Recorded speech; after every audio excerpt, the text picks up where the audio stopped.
Your fears are holding you back from living the life that you've always dreamed of.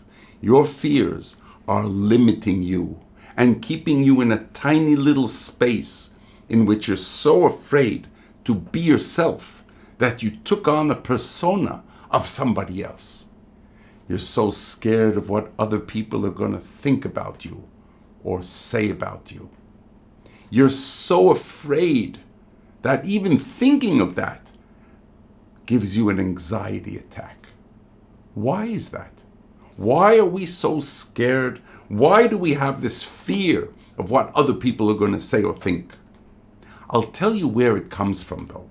It comes from generations ago. The amygdala, that tiny little part of the back of our brain, in the back of our brain, that's the part which takes care of our survival. And in the old days when we were living in tribes in nature, if you were different, if you stood out from the crowd, then the tribe would kick you out and go fend for yourself in nature without food, without water, without other people at your back to protect you. That was certain death. And that's where this fear of standing out comes from. Today's different. We have to take our fear. We have to acknowledge it. And we have to take it with us and at the same time say to that fear, hey, fear, you take a seat in the goddamn living room right now because I'm dealing right now with jealousy or happiness or other emotions. I'm not ready to talk to you. And when I will be ready, then I'll call you. The thing is to take our fear and to work with the fear. Not to tell yourself, no, I'm not scared, I'm not afraid. Okay, acknowledge it.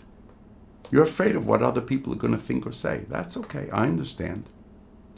Do things regardless of that.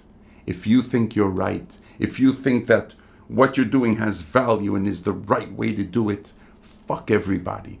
Do what you think is right. Go on your own path and fuck the fear.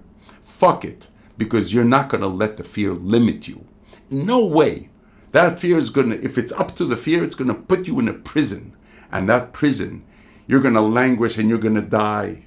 And then one day, after, living in that kind of prison, before you die, you're going to say to yourself, wait a second, all those bars, they're in my imagination. They're just thoughts. It's not real. So maybe it's better to recognize it today and not later on. Acknowledge your fears. Take the fear in hand and then go do what you gotta do. Go do what you believe is right and go past the limits and anything that's limiting you. And all those limitations are just here in your mind. Go for it.